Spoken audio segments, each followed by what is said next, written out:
Começa agora o programa A Voz do Trabalhador, uma realização do Sindicato dos Metalúrgicos de São José dos Campos e região.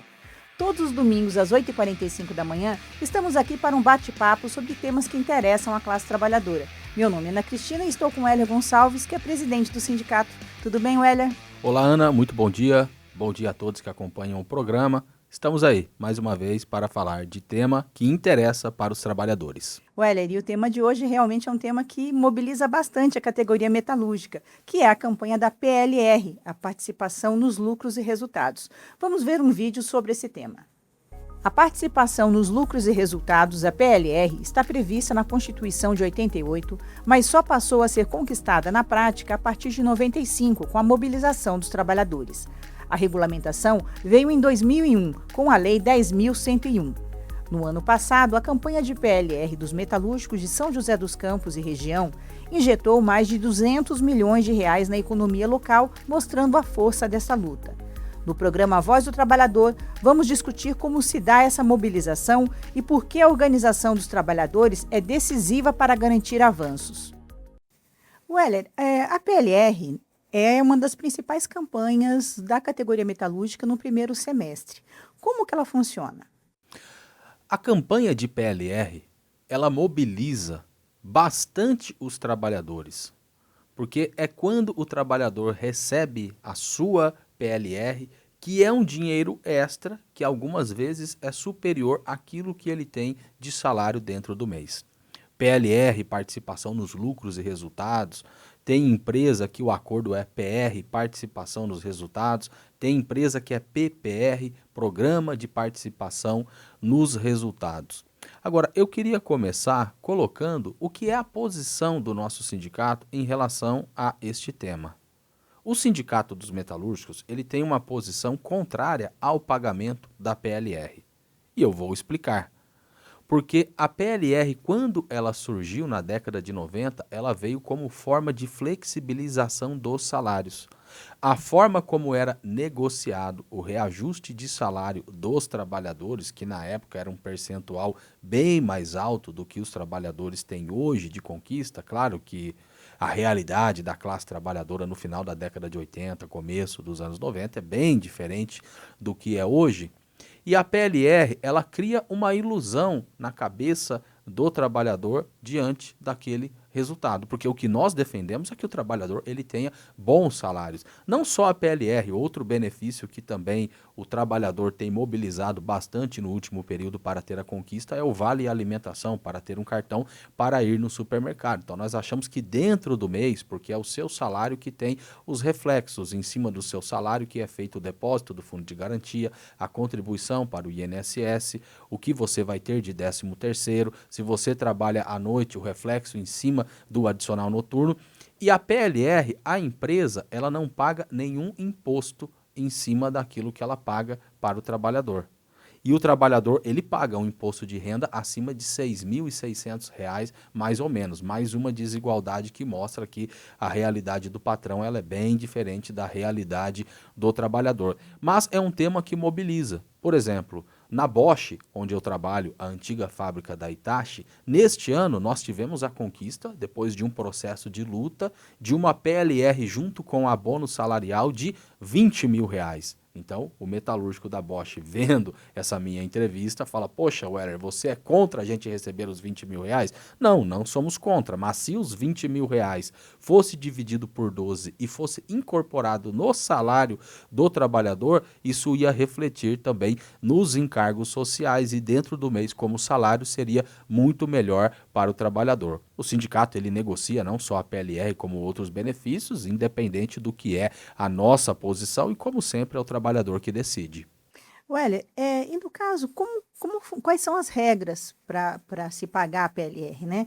Ela de fato representa uma parte do lucro das empresas? Os trabalhadores se apropriam de fato desse valor? De forma alguma. Eu falei aqui dos 20 mil reais de PLR, que foi conquista dos trabalhadores da Bosch neste ano. Os metalúrgicos da GM no ano passado receberam 20 mil reais de PLR, neste ano são 20 mil mais o INPC, o que vai dar uma média de cerca de 21.600 reais. E muitas vezes, quando a gente divulga os valores de PLR que a nossa categoria recebe, existe um setor da sociedade que fala: a GM vai fechar, a Bosch vai fechar. Olha que irresponsabilidade do sindicato, além de pagar o salário, ainda recebe isto de PLR. O problema é que, infelizmente, muitas categorias, os trabalhadores nem recebem PLR. Aí ele vê quando outra categoria recebe, e aí que a gente tem que dialogar. Se na GM, na Bosch, em outras fábricas metalúrgicas a gente consegue ter esse dinheiro extra para o trabalhador, em outras categorias deveria de ter também. Mas existe muito disso e a General Motors não vai fechar porque vai pagar 20 mil reais e pouco este ano de PLR. A Bosch não vai fechar porque pagou 20 mil reais de PLR para os trabalhadores neste ano. Então o que é pago de PLR é um pedacinho muito pequeno do lucro das empresas.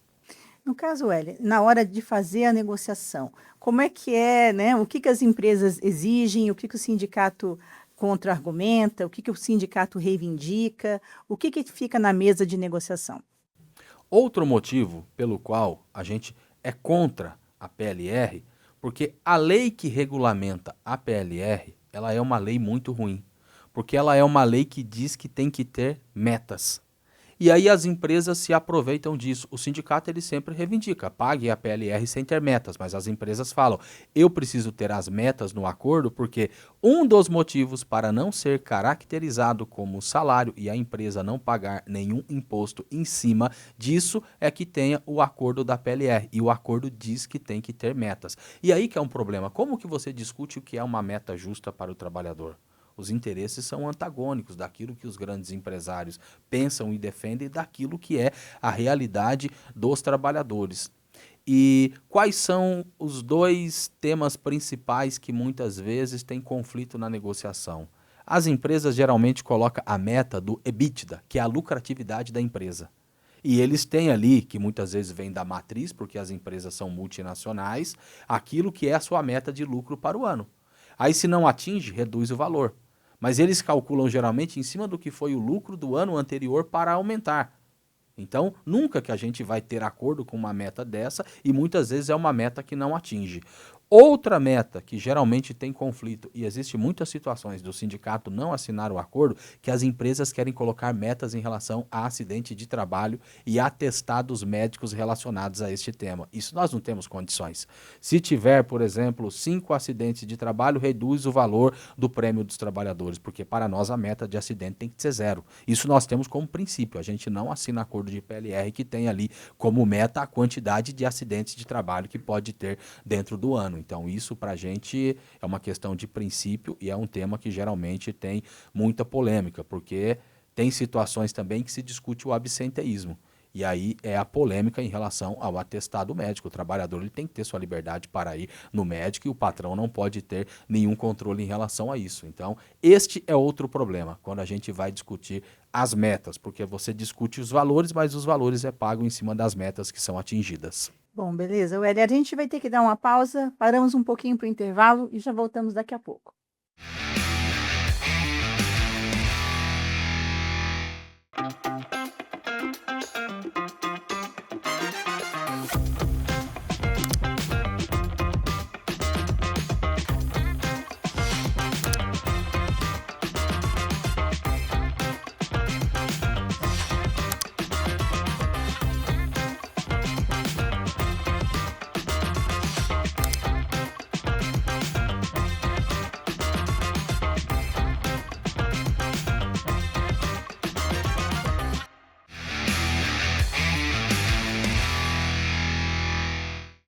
Estamos de volta com o programa Voz do Trabalhador e o tema de hoje é a PLR, a participação nos lucros e resultados.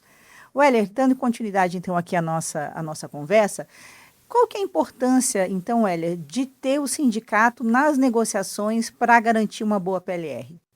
Então, Ana, eu disse aqui um pouco da nossa posição, do porquê que a gente é contra. Agora, o sindicato negocia. E já que a gente negocia, para nós, o dirigente sindical só tem peso em uma mesa de negociação se ele consegue fazer um processo de mobilização junto com os trabalhadores. Por quê?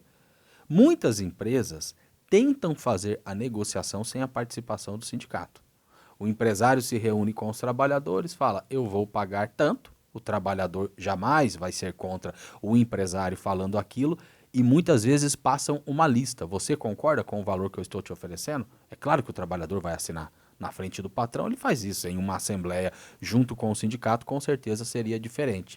E existem muitas situações das empresas que criam comissões de PLR, onde não existe a estabilidade no emprego para o trabalhador e ele vai para uma negociação até com a presença do sindicato, mas o trabalhador sem estabilidade no emprego, ele jamais vai questionar o seu chefe que está fazendo uma proposta que para ele é rebaixada. Então, para nós do sindicato, a negociação tem que ser feita pela entidade sindical e os valores e a proposta de acordo, isso é celebrado depois que passa pelo crivo dos trabalhadores em Assembleia Democrática. Então, já que a gente negocia, na nossa opinião, a PLR ela sempre tem que aumentar e sempre a gente tem que ver uma forma de como reduzir as metas, não ter as metas abusivas e isso a gente só consegue quando tem mobilização. Falei aqui da Bosch. Na Bosch saiu os 20 mil reais porque teve mobilização dos trabalhadores. Na GM sai mais do que 20 mil reais, por quê? Porque os trabalhadores se mobilizam. No ano passado, os metalúrgicos da Parker Filtros conquistaram 11 mil reais de PLR, porque teve luta e mobilização. Assim como também na Ericsson, a PLR passou de 13 mil reais, porque os trabalhadores se organizam junto com o sindicato. E talvez uma parte dos que estejam assistindo aqui esta minha entrevista nunca nem receberam PLR, ou que recebem é muito pouco. E aí o recado que fica é que tem que pressionar o sindicato e tem que ter mobilização, porque o patrão sempre vai querer aumentar o seu lucro e cabe a nós, enquanto trabalhadores, que é quem coloca a mão na massa para a geração da riqueza, reivindicar uma PLR melhor.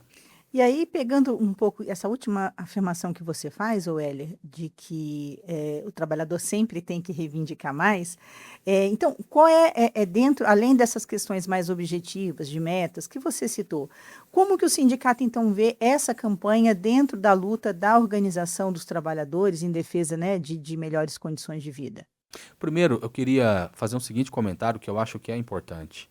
No ano passado, dinheiro dos metalúrgicos da PLR foi 201 milhões. Isso é um dinheiro que é injetado aqui na economia de São José dos Campos, Jacareí e todo o Vale do Paraíba. Então, a importância que tem a categoria metalúrgica aqui para a nossa região.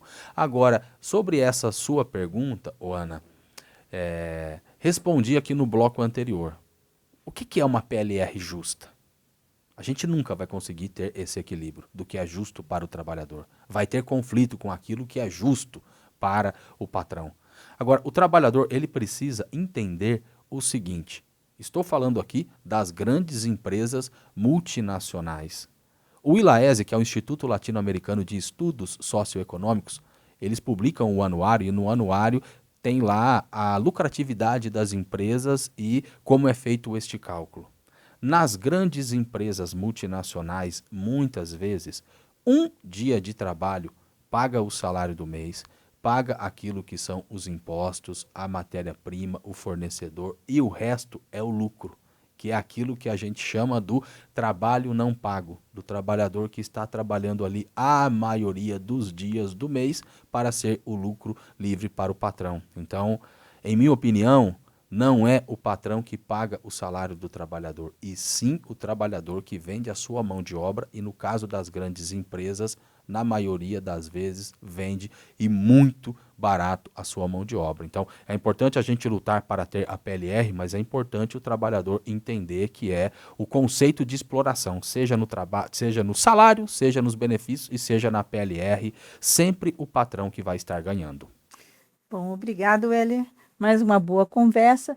Essa nossa entrevista pode ser conferida na página do YouTube do Sindicato dos Metalúrgicos de São José dos Campos e região. Hoje encerramos por aqui, mas esperamos você no próximo domingo. Até lá!